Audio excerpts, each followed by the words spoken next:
CSharp Course.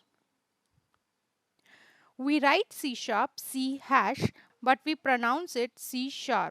C# is an object-oriented programming language and it is developed by Microsoft. C# is very much similar to C++ and Java programming. So in this tutorial, we will cover all these topics. Now let's see the subtopics of these topics.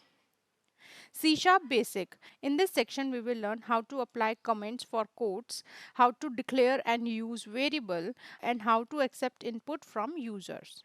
Data types. In this section, we will see different type of data types and the use of data types and how to do typecasting. We will also see the different type of operators and how to work with operators. Decision making statements. In decision making statements, we will learn if else, if else if, switch, go to statements, and we will see the implementation of all these statements as well. Loops. For loops, we will learn while, for loop, do while, an infinite loop and nested loop, and we will also see the differences between all these loops. Arrays. Arrays are a user-defined data type where we can store multiple data in a single variable. So here we will learn single and multi-dimensional array, and we will also learn about array class, which is a inbuilt class. Functions. We will see how to do modular programming using functions, and we will also learn about call by value and call by reference parameters and out parameter. Classes and objects. Classes and objects are very much important part of object oriented programming concept. So here we will learn about how to create class and objects, how to create class members, and how to create constructor and destructor inside a class, the uses of this keyword, and how to create static class and constructor. And we will also see the different type of access modifiers. We will see the implementation of properties, and we will also see how to create user-defined data type using enum and struct keyword. Inheritance. In this section, we will learn how to create child and parent relationship between classes so that we can reuse code. Polymorphism. In this section, we will learn how to use a single object in multiple form using method overloading, operator overloading, and method overriding. Abstraction. Abstraction is something hide non-essential data from user. So for that, we will learn how to create an abstract class, how to create an interface, how to use base keyword, and the uses of sealed keyword and method hiding. When we do programming, it's very common to get runtime exception. So we will learn the handling of exception, and we will also learn to throw user defined exception. File IO. In this section, we will learn how to handle with files, and files can be a text file. So we will learn how to create and delete file, how to read and write file, and how to update a file. So we will learn all these topics in C# tutorial, and for the practice we will use Visual Studio tool. Thank you. Hello students. In this session, we are learning C# basics. It is written C hash but pronounced C#. C# is an object-oriented programming which is developed by Microsoft. It is very much based on C++ programming. Using C#, we can develop different type of applications like window, web applications, web services, and mobile application, and many more. In this session, we will cover these topics: namespace declaration, class declaration, main method. At the end, we will create a program which print hello world. So our first topic is namespace. What is namespace? A namespace is a group of related elements that each have a unique name or identifier. Namespace is a collection of classes, interfaces, structures, and many more. Namespaces are not mandatory in C# programs, but it plays an important role in writing clean code and to manage larger projects. For example, if we are creating a project and project has many classes and other resources too, so we keep all these related resources in separate directory so that we can easily identify resources. Namespace also remove the problem of naming conflict. two or more classes when put into different namespace can have same name. And here we have syntax of namespace, namespace and namespace name. Namespace is a keyword here, and namespace name can be anything but must not be a predefined keyword. The second point is class declaration. What is class? Class is a blueprint or prototype of object. Everything will create inside the class like variable, methods, property and etc. Everything we will create inside the class. And here is the class syntax, class and class name. Class is a keyword and class name is provided by it's a custom name, and again it must not be a predefined keyword.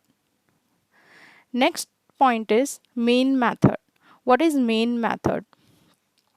Main method is an entry point in C# console and window applications.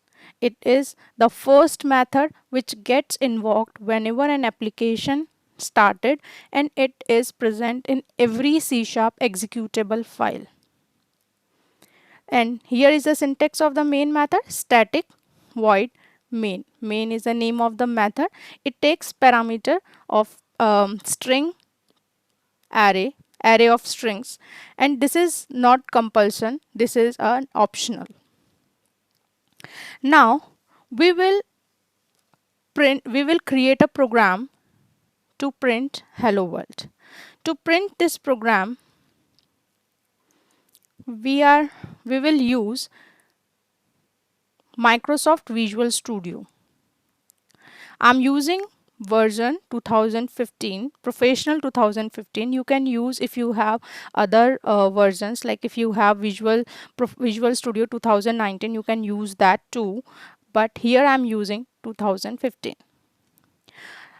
What is Visual Studio? Visual Studio is an IDE, integrated development environment. At a single place you can create different type of applications, like you can create Windows application, console application, web application, mobile applications.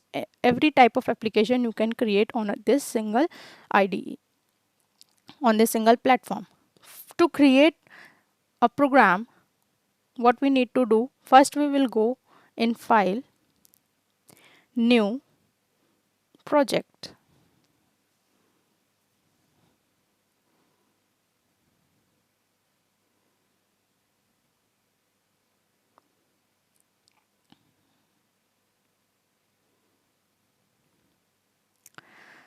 Here you can see the language Visual C#. Apart from this C#, we have Visual Basic over here, F# over here, Visual C++ here, but we will use C#. In C#, you can see there is window application, Windows, web, Android, cloud. We select Windows. Inside window, you can see console application. Here we can change the name of the application. I'm giving the name Hello World Program. From here you can change the location where your project will save, and solution name is Hello World Program. Now you can click OK. Once you click on OK button, it will create your project Hello World Program.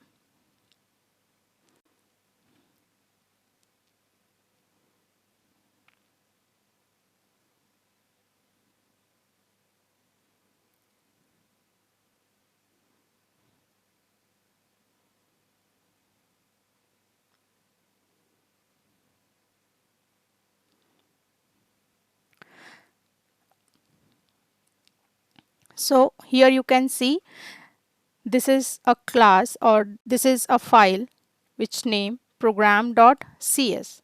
CS is an extension for C# files.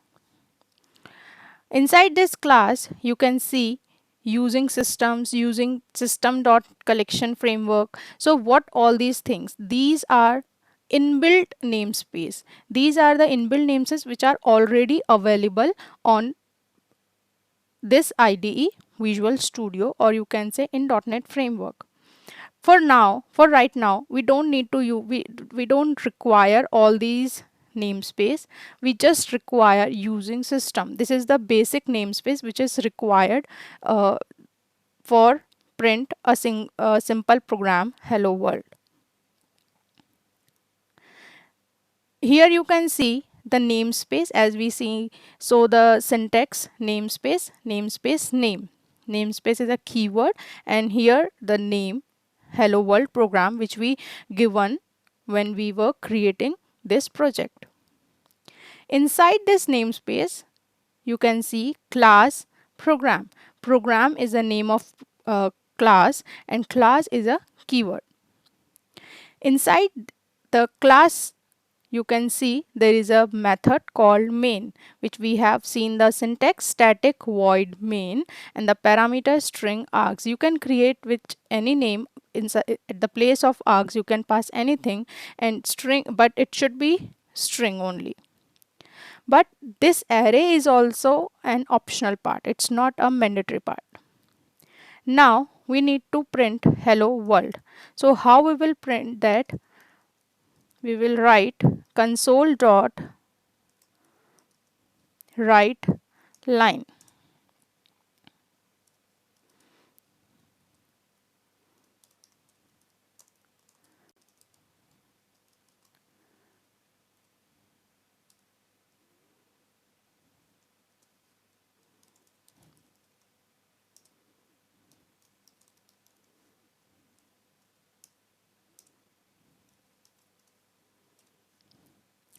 Console dot write line.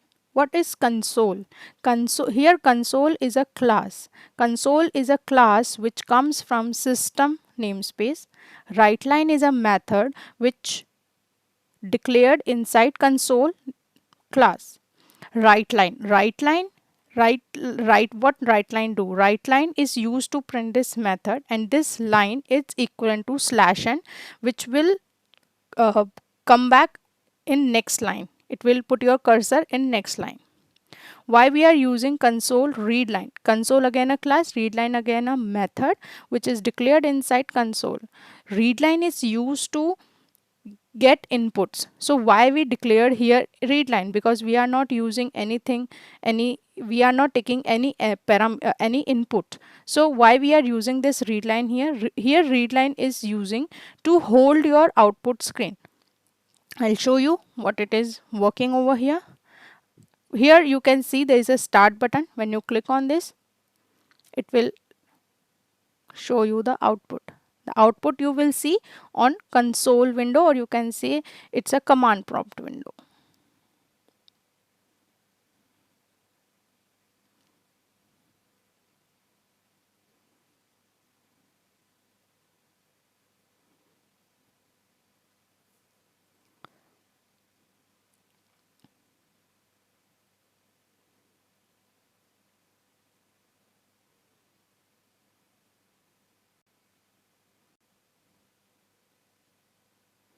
See,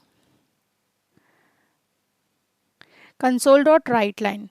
Console.writeLine printed your message over here, hello world, and this line, write line, put your cursor in the next line, right? And the next line was console.readline. Because of this method, your window is hold over here, right? If I don't use this readline method, if I comment this method, if I comment this line, what does comment do? If I comment this line, compiler will not read this line. It will ignored by compiler. Now when I run this program, that window will come and go. It will not stay.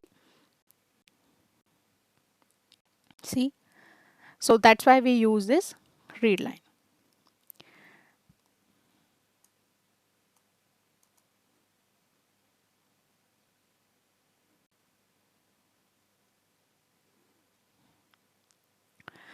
So in this session, we covered all these things: namespace, class declaration, main method, print, hello world. These were the program using system, namespace program, class program, static void main, and this. At the place of program, it will take whatever the name of your project. Thanks.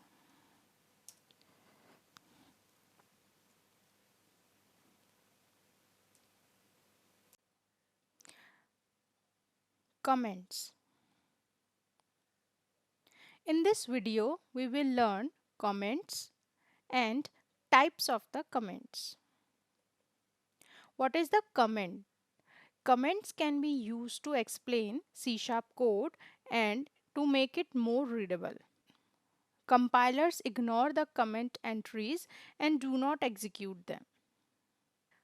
Types of comments. There are three types of comments: single line comments, multi-line comments, XML documentation comments. Single line comments. How can we use single line comments? Single line comments used to comment a single line. To comment a line, we use /. For example, here we used this / and write this line. This is a comment. So this line will not execute by compiler. Let's see how can we implement this in our code. So here inside the main method,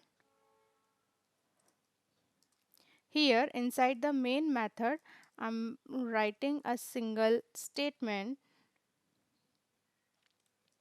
console.writeLine hello world. Right? If I want to write a comment for this, we will type /.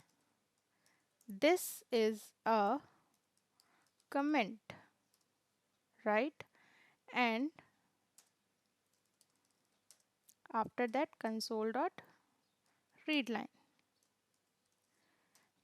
Now let's execute this program and check will it print this line or not.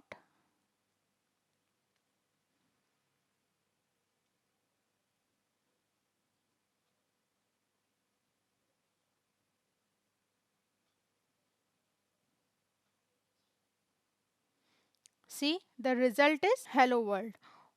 Compiler completely ignored this line. This is a comment. So this is the way you can write your comment. This is not mandatory that you need to write your comment before the line. You can write the comment at the same line as well.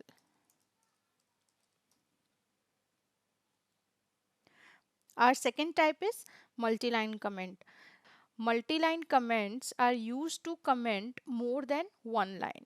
So using this multi-line comments, we can comment out the entire block of code statement. So how can we use this? It starts with / and asterisk sign and end with asterisk and /. For example, here we have two lines and we commented like this.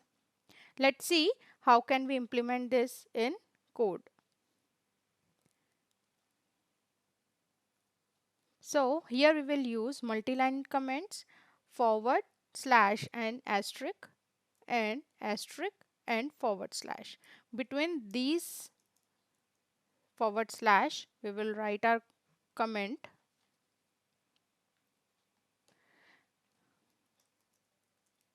The code below will print the word hello world to the screen, and this is amazing, right? And let's check the output. See, it just print hello world, which is inside the console.write line.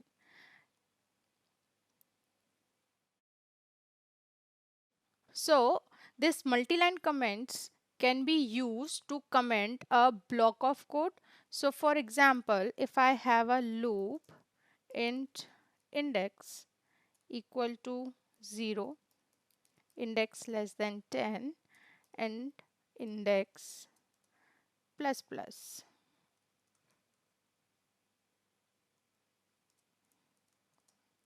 And inside this console.writeLine, and here I print plus index. If we execute this program, you will see the result. And if I comment this block using multi-line comment, it will not execute your code. See, it ignored all this for loop. So this is how you can apply multi-line comments.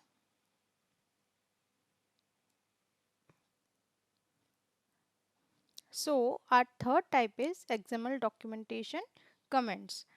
What is XML documentation comments? This is a special type of comment in C# which is used to create documentation of C# code by adding XML elements in source code.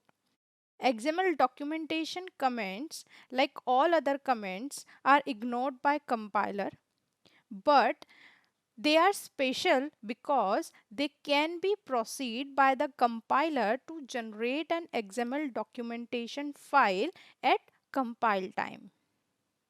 To do that, we will use this 3 forward slash and we can write XML code inside that.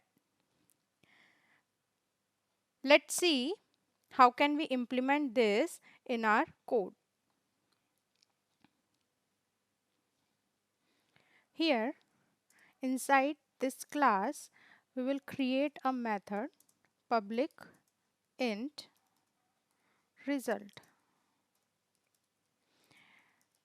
and here I am declaring two parameter.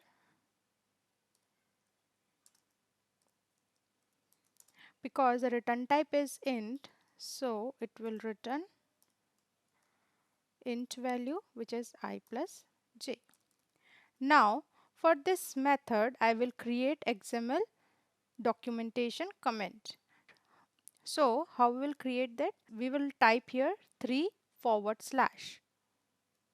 See, as I typed this 3 forward slash, it's printed entire structure for this XML documentation comment.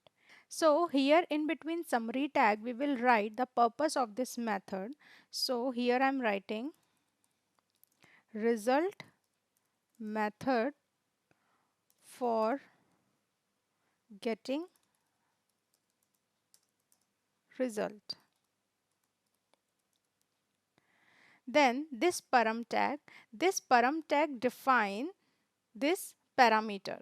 So param name I this parameter, and what is this? This is first number. What is this j? J is the second number. And returns. Returns will define what result we will get from this method. So here return int, which is the sum of two numbers, right? So this is our XML documentation comments.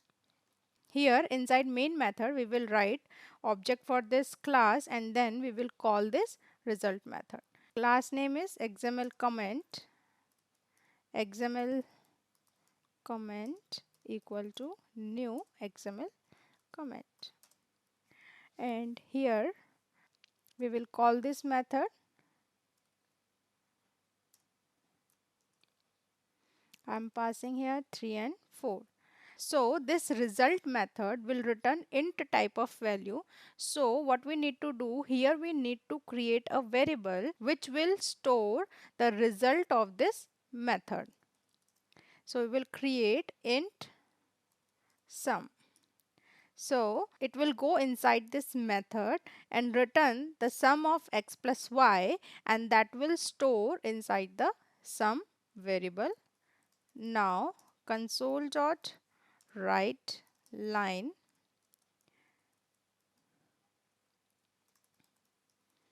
result plus sum, and then console dot read line. Now let's check the output of this program.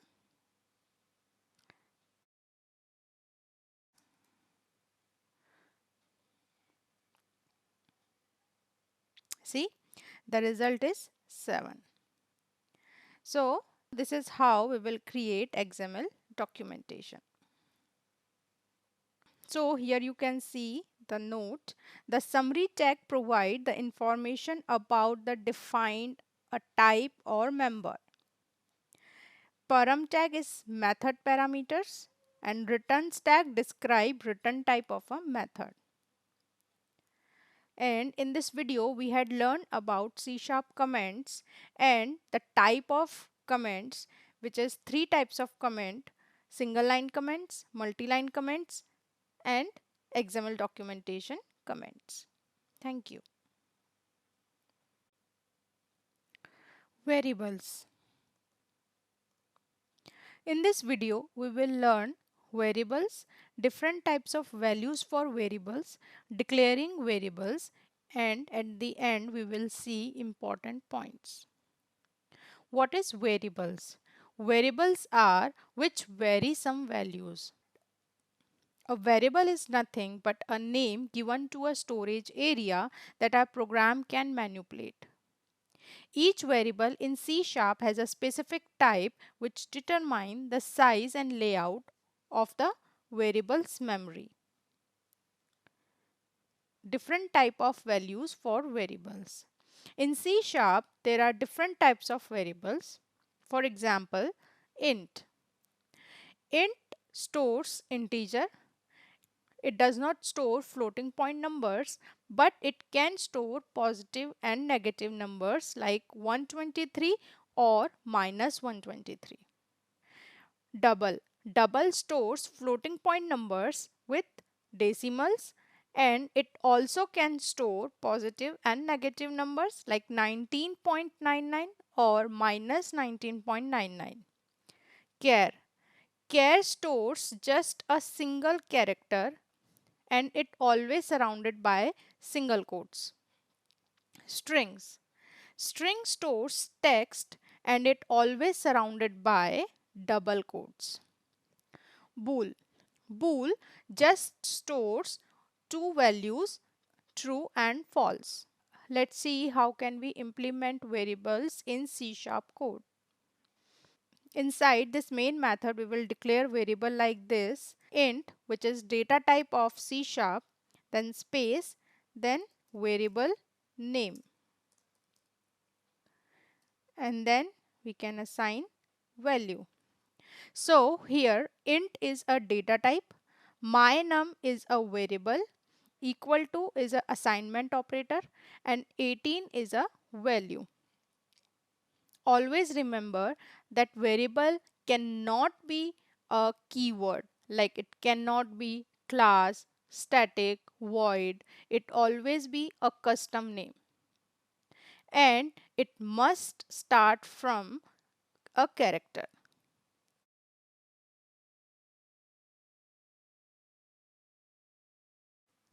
You can define this variable like this as well.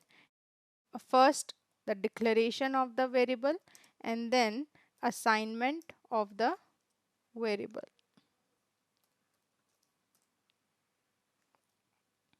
Like here we declared int variable, We can try with string variable as well. String my string equal to, and string always surrounded by double quotes. So inside the double quotes, we will write the value. So this is the way we create variable and assign the value inside the variable. So this is the declaration. Type, then variable name equal to values. Here type is a C# type. Variable name is the name of the variable, and that would be a custom name, and equal to is a assignment operator.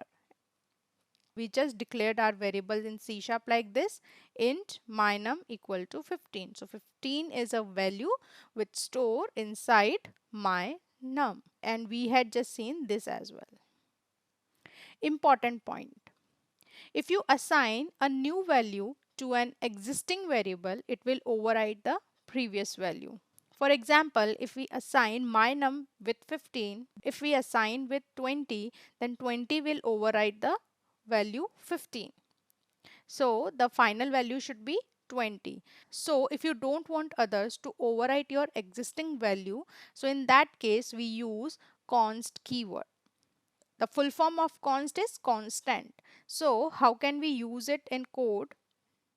Here we will use const keyword, const. You can see it's showing error here as well. Why it's showing error over here? Always remember, if we are using const keyword, value always initialize in the same line like this. Now if you want to change value of mynum, it show the red mark, which is the error.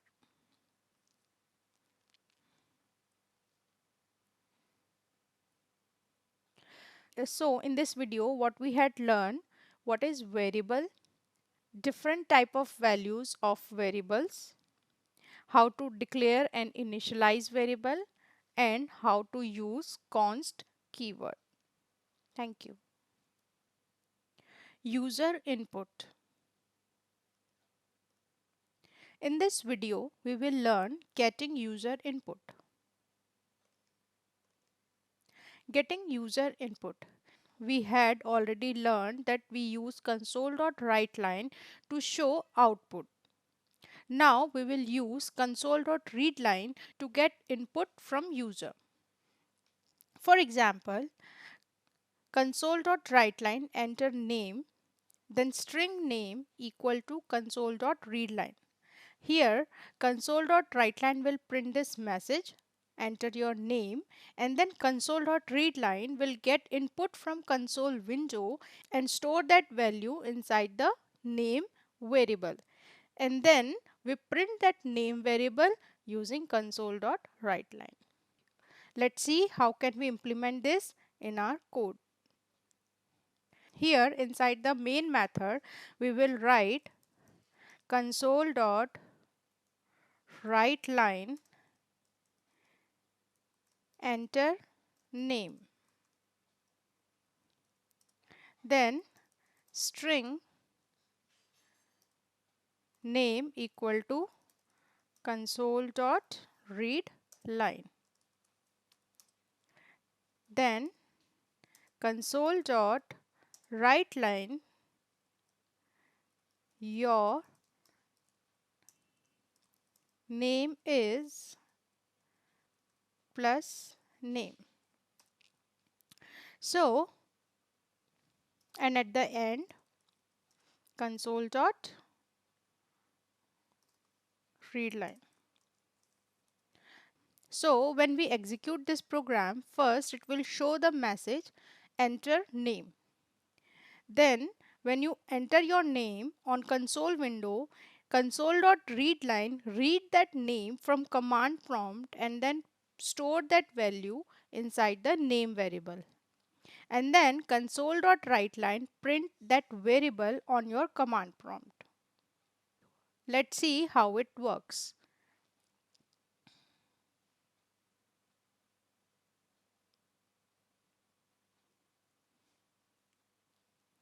See, the first line console.writeLine enter name, it printed over here.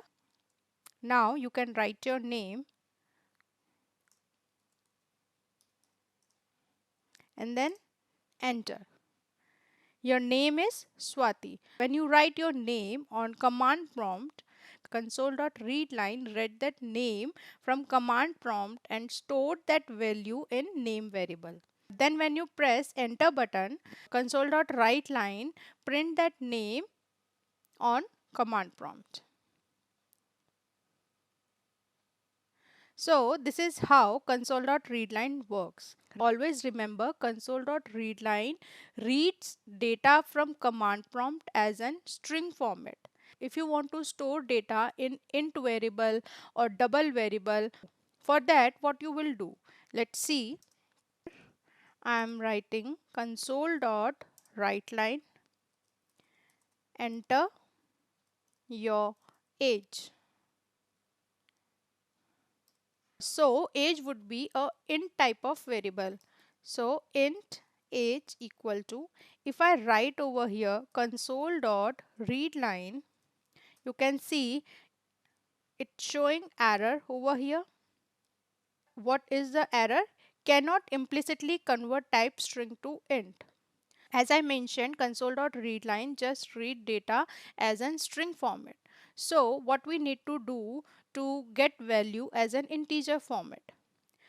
When console.readLine get data from command prompt, we need to convert that data into int type. For that, we will use a new method convert dot to int 32.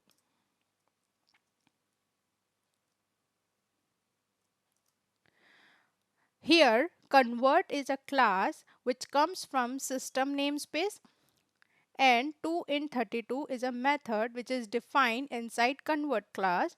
What is the use of this method? It converts the specified string representation of a number to an equivalent 32-bit signed integer. So here I used convert.toInt32.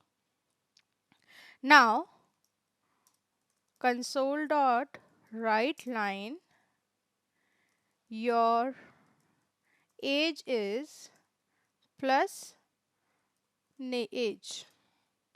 Now we will see the output. Name, then age. Your age is 12. So console.readLine read this 12 as a string, then convert.32 convert that 12 into int variable and stored inside the age variable. And then console.writeLine print that age variable over here.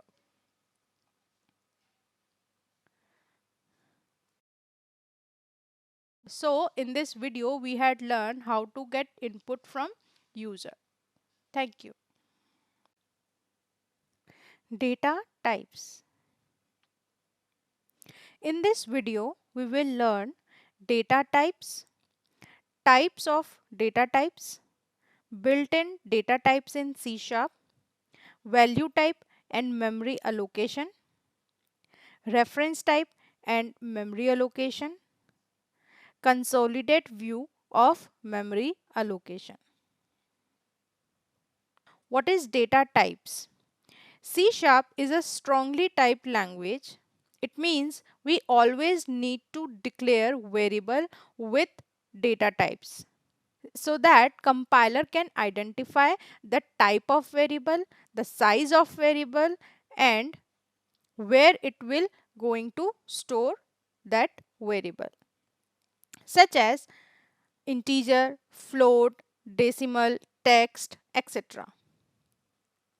The following declare the initialized variables of different data types. This is the integer type of variable. Int minor equal to 5. Integer only accept whole number. Double, then double variable name equal to 5.99d. D is a postfix which is optional to define. Then char variable name equal to value, and the char value always be surrounded by single quotes. Bool always accept two values, true and false. String, then variable, then equal to value. The value of string variable will always be surrounded by double quotes. So these are the data types of C Sharp. Let's see how can we implement this in C Sharp code. Here I am declaring a variable of int type, int my num equal to 10. This is the integer type of variable. Then I declare a variable of type double my double equal to 10.99. Then char my char equal to, in single quote we will write the character. Char always stores single character. Then string my string equal to, in double quotes we will write hello. Then we had one more variable, bool. Bool always accept true and false, and that to be like this. Now we have one more variable called float, my float. Now when I pass the value into this, so you can see there is a red line on this variable. Let's see the error. Literal of type double cannot be implicitly convert. Why? Because when we pass fractional point value, it always be double type of value. So if we want to define that this is a float type of value, in that case we need to pass suffix f. So these are your data types. Type of data types. On the basis of memory allocation, data types can be classified into two types: value type and reference type. Value type has simple types, enum types, struct type, nullable types. In simple types, we have integral, floating point, char, and boolean. So we had just seen int data type, float data type, double data type, char, and boolean type. In this video, we will just cover the simple types. And reference types have class type, interface type, array types, and delegate types. And I had just shown you string data type, which is also reference type. Built-in data types. Please refer this following Microsoft link for built-in data types and their ranges in C Sharp. Let's open this link. So here on this link, you can see data type and their ranges. There are many type of data types. Int accept 4 bytes of data, and it accepts signed values as well. Signed value means it will take the value in minus and plus in both way. So you can see it's accept data from minus to plus range. So same here, you can see the all ranges of all the data types. These all are the data type. You can refer this link and you can check the size and the range of these data types. Compile time error.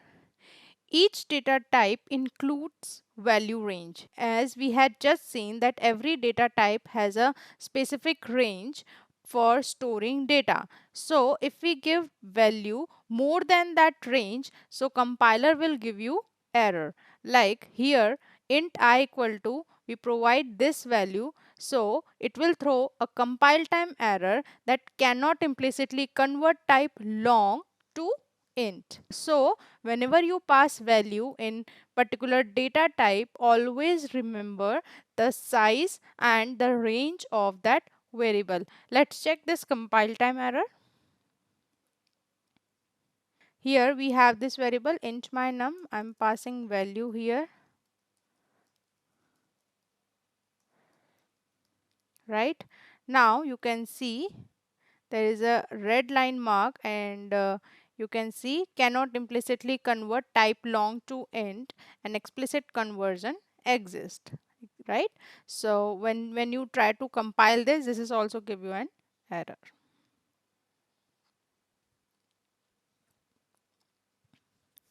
Value type and memory allocation. Value type variables can be assigned a value directly. Value type is allocated memory in stack. First, we will see how data will store in value type variables. Then we will come on this image. Let's check through C# code. Here I am creating a variable int my val equal to 5.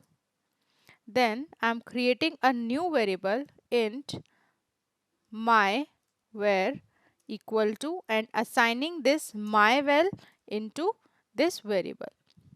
Now let's check the value of both variables. Console.writeLine my val plus my val. Console.writeLine my var plus my var, right? Let's execute this program and check the output of this.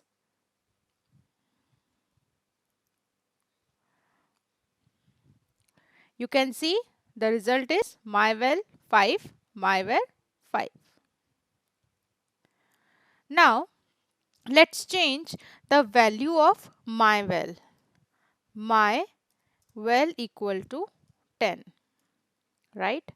Now if you can see here what I have done, I have just assigned myval value into myvar. Now here I am changing the value of myval. Let's check if the value is only changed inside myval, or is it changed in myvar as well. I'm copying this line and pasting over here, and I'm writing here new value of, and new value of myvar. Alright, now let's execute this program and check the output and see the difference.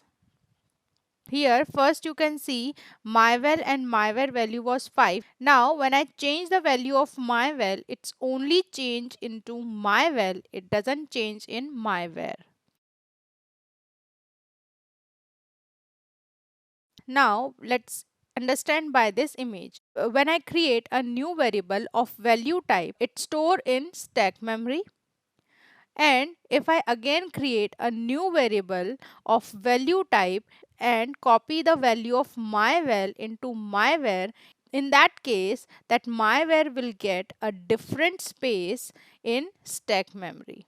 So whenever you change the value in myval, it will not reflect in myvar. So in that way value types work.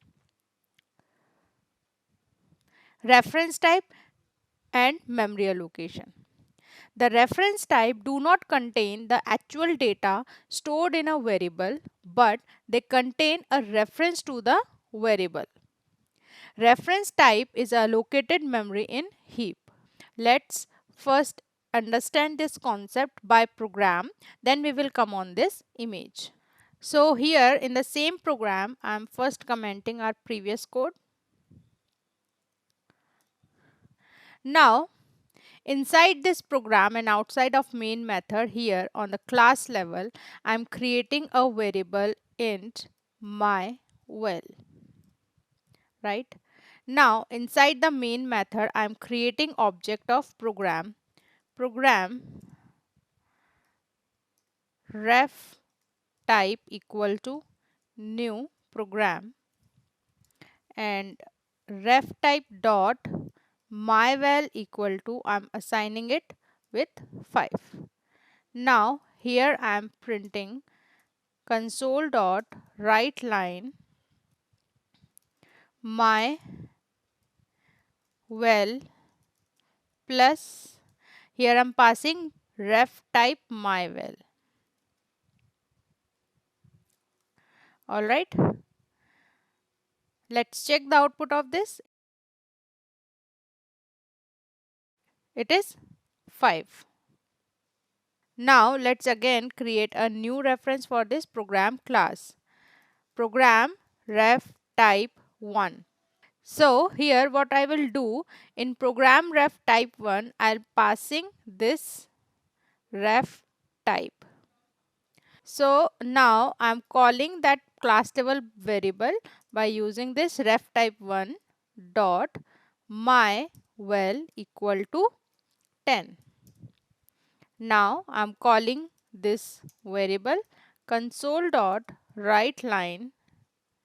Here I'll pass this so that you can identify which variable is calling with which object. My well plus my fine, and then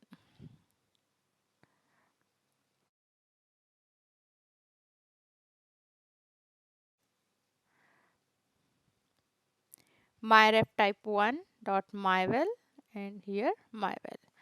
Now let's check the value for both variables. One variable is calling from ref type and another one is calling from ref type 1, that different object. Now we will execute this and let's check the value. First time the value of my well is 5. Then I created a new object for program and assigned this ref type over here. So this is the object of program class. So object doesn't store value, object stores the address of this value, right? When I assign ref type 1 with ref type, in that case ref type 1 and ref type both are pointing at the same address. Then when I change the value of my well, it reflected in both objects. So this is how your reference type works. So let's see this image. Here we have a ref type, and ref type, this object will store in stack memory and the value will take heap memory. So ref type has address of this heap memory where its variable is stored. When I created a copy of ref type and assigned my well with 10, so the both object will pointing to the same heap memory location. So this is how reference type works. This is the consolidated view of memory allocation. So what we had learned in this video, we had learned what is data types, types of data types, inbuilt data types in C#, memory allocation of reference type and value type. Thank you. Typecasting. In this video, we will learn typecasting, implicit casting, and explicit casting. Typecasting. What is typecasting? When we convert one data type into another data type, that's called typecasting.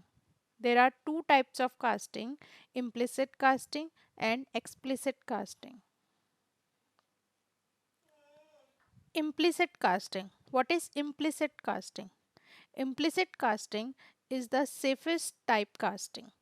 Implicit casting is done automatically when passing a smaller size type to a larger size type. Like char data type value can be passed into int can be passed into long can be passed into float, and float can be passed into double.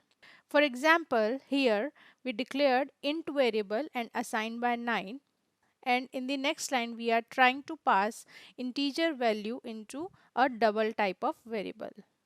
So this type of casting can be done automatically. Let's see how can we implement through C# code. Here I declare my int equal to 9. Then I declare a double variable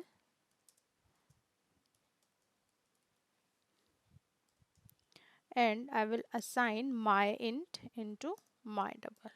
Now let's print both values.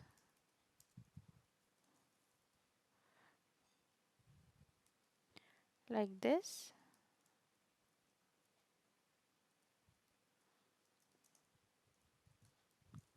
Then we will print my table. Console dot write line.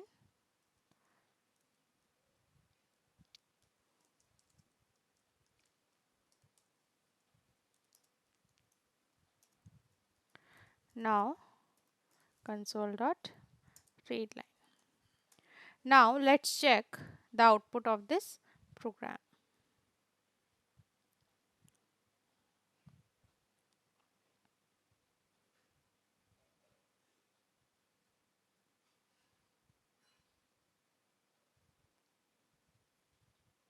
You can see the output, my int equal to 9 and my double is also 9. So this int is passed into my double and this is done automatically, so it's called implicit typecasting.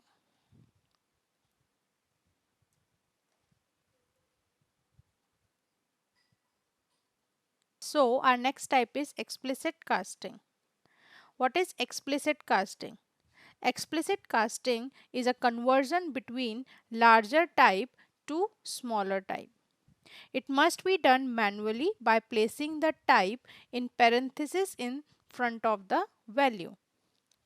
Like double will pass into float, float will pass into long, and long will pass into int, and int will pass into char.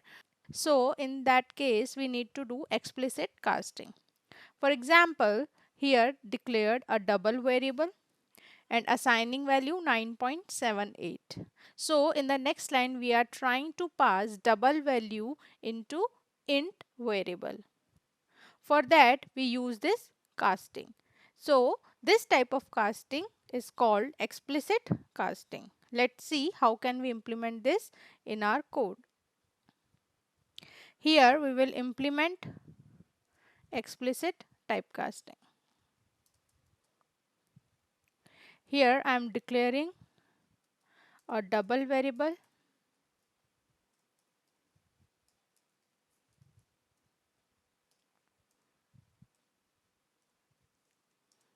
then int my int equal to, I am passing this my double.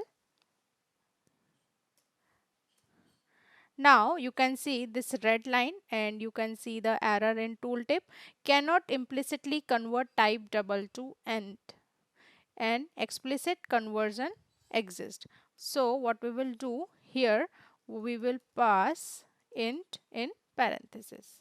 So let's print both variables. Console dot write line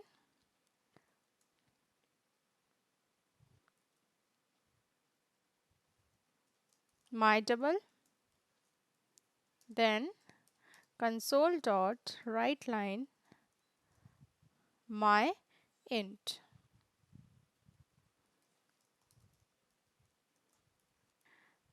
Now execute and let's see the output.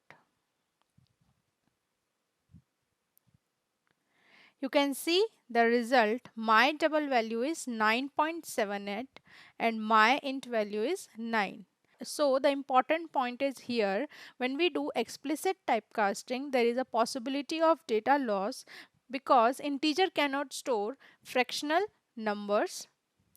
So it skipped this 0.78.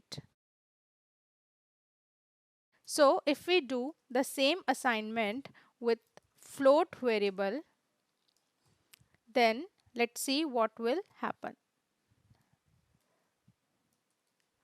My float equal to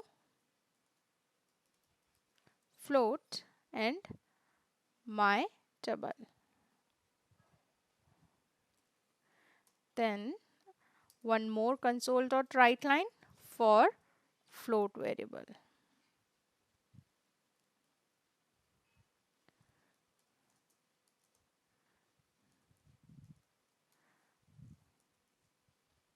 Now execute this program and see the result. So here you can see my double 9.78, my int 9 and my float is 9.78. There is no data loss because float also stores fractional point numbers. So in this tutorial what we learned typecasting, implicit typecasting, explicit typecasting and the implementation of both type of casting into C# code. Thank you. Operators. In this video we will learn arithmetic operators, assignment operator, comparison operators, conditional operators and ternary operator. Our first topic is arithmetic operators. Let's see how can we implement this in C# code. Here I have already created one method arithmetic operators which is commented. Let's first uncomment this code.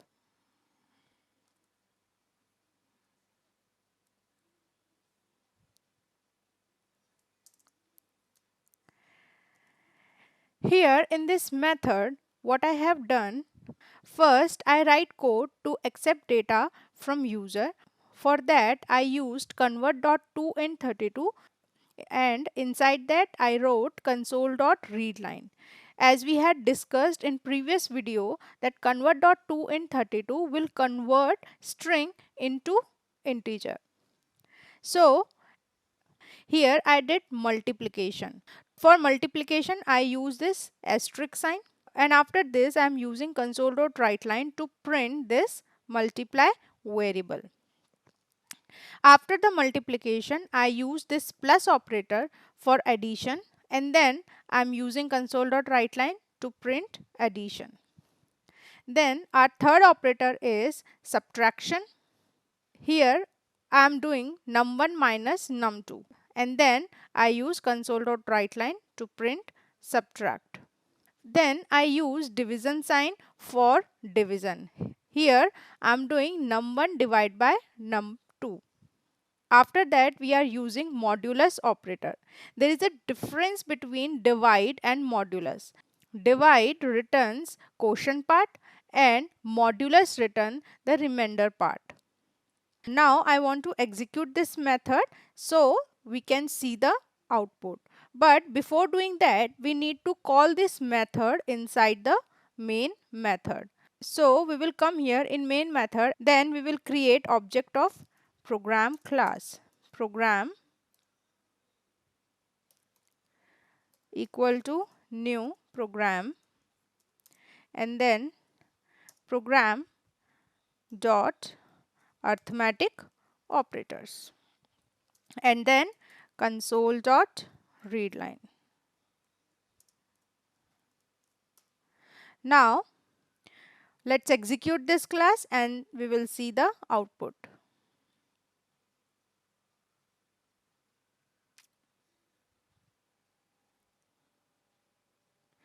Enter first number. So I am writing here 5 and second number is 3. So you can see the output multiply 15, addition 8, subtraction 2, division 1 and modulus 2. So this is the output of arithmetic operators method. So this was your arithmetic operator. Now in arithmetic operator we have two more arithmetic operators which is called increment operator and decrement operator. I have created method for that as well, increment and decrement operator. Let's first uncomment this method.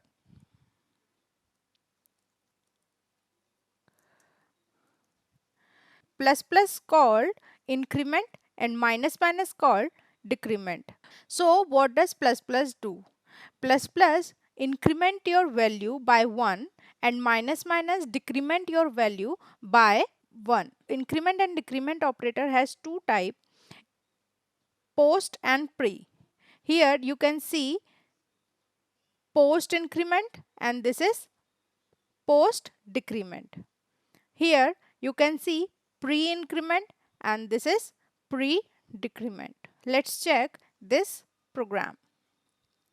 First, I declared one variable a equal to 5 and then I use console.writeLine to print value of a.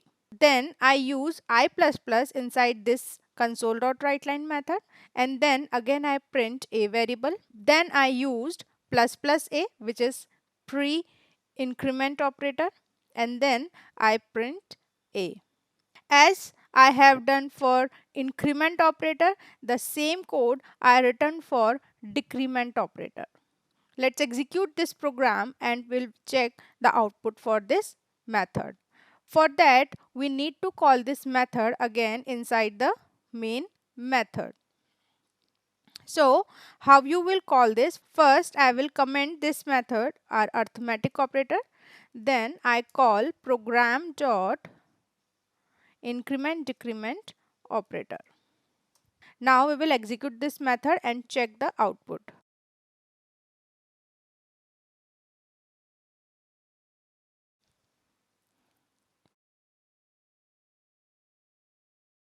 Here you will see a equal to 5. So first time it printed what? 5. Then we printed a plus plus. So it print what? Again 5. Because first it got a. So first it printed a. Then after printing a, it incremented a by 1. Then in next line it prints 6, which is the incremented value. Then we used ++a, which is pre-increment operator. So first it increments by 1, then it prints this value 7 and then it printed a, which is final value 7. Then the same functioning working with decrement operator. Now our final value for a is 7. So here first it print value of a is 7. With post decrement a minus minus. So first it found what? A. So it printed 7 and after printing 7 it decrement a by 1. Then in next line it print what? 6.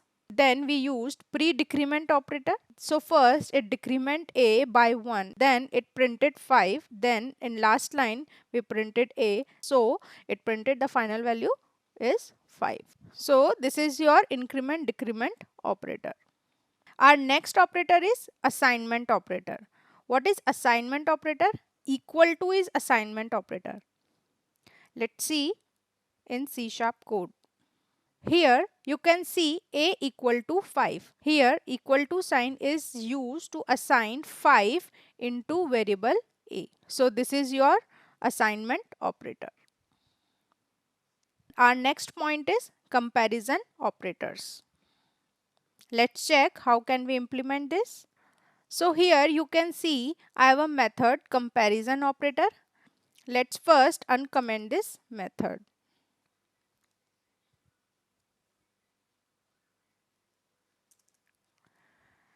So here you can see first I declared one variable which is bool type and named result. And then I used num1 and num2 to get input from user. Now here I am testing for equal to operator. Always remember comparison operators always return boolean value. So here I am testing number 1 equal to number 2. There is a difference between single equal sign and equal to sign. Single equal to is for assignment and equal to is for comparison. So here we are testing if number 1 is equal to number 2. So whatever result will come from here, it will return in result. Then here I am using greater than sign. Num1 greater than num2. Then here I am using greater than equal to. Here it will only check if number 1 is greater than num2. here it is also checking for equality with number 2. So here it will check if number 1 is greater than or equal to num2. Here we are testing for less than operator. Num1 less than num2. In next line, we are checking for less than equal to. So this one is checking for less than or equal to. If number 1 is lesser than or equal to num2. Then we are testing for num1 not equal to. For not, we are using this exclamation mark equal to num2. So these are your comparison operator. Let's call this method into main method and then we will check the output for this method. First I comment this previous method, then here I am calling program dot comparison operator. Now we will execute this program and check the output for this method. Enter first number 5 and second number 3. Here you can compare your result with these lines. First we checked num1 equal to num2. So is num1 is equal to num2? So result we got false. Then num1 greater than num2. So result we got true. Then we checked num1 greater than or equal to. It's not equal to but it is greater than. So it returned what? True. Then we checked num1 less than num2. So in that case is returned false. Then we checked num1 less than equal to num2. So that is also false condition. Then we checked num1 not equal to num2. So again it returned true. So this is your comparison operator. Our next topic is conditional operators. Here you can see I created one method, logical operator. First I'll uncomment this method. So in logical operator we use AND operator and OR operator. So here I declared one variable which is Boolean type. Also remember logical operators always return Boolean value. So here again I am using num1 and num2 to get value from user. Then here I am using num1 equal to num2. Then OR operator. Then num1 less than num5. What OR operator works? If any of the two condition is true, then it returns true. And how AND operator works? AND operator will return true if both condition will true. So let's check how this method works. So for that we will go in main method and we will call this method program dot logical operator. Let's execute this class and check the result. Number 1 is 4 and number 2 is 6. First result is true, second result is false. Our first condition is num1 equal to num2, which is false condition. Then we checked num1 less than 5. Here we have 4 in num1. So it returns true. So value stored in result is true. Here num1 equal to num2. This condition is false and our second condition is num1 less than 5, which is true but and only will return true when both conditions are true. So in that case it return false. So this is how your logical operator works. Our last operator is ternary operator. How we will use ternary operator? Here you can see we had written a code with if block. Here what we are doing, if number equal to 10, then is number 10 equal to true. We are assigning is number equal to true. If this condition is false, it will go in else part, then it will set false in this boolean variable. So you can see the line of code. So this is the code which we had written with if else condition. Now come here, we had written code with ternary operator. So you can see here, first we declared one variable with 10. Then what we are doing over here, we just declared one variable, boolean variable. Then we are testing number equal to 10. If number equal to 10, we are using this ternary operator, and after this ternary operator we will write what will return if condition is true, and after this colon part we will write what value will return if condition is false. Here you can see the same code here we had written in 3 lines. So this is how ternary operator works. So let's see the implementation of ternary operator in our code. Here I have method ternary operator. I just uncomment this method, and then you can see here I declared one variable number 10. Then we are testing number equal to 10, then ternary operator. If condition this true, then it will return true, and if condition is false, it will return false. Let's call this method in main method, and then we will execute our program. Program dot ternary operator. Let's execute this program and we will see the output.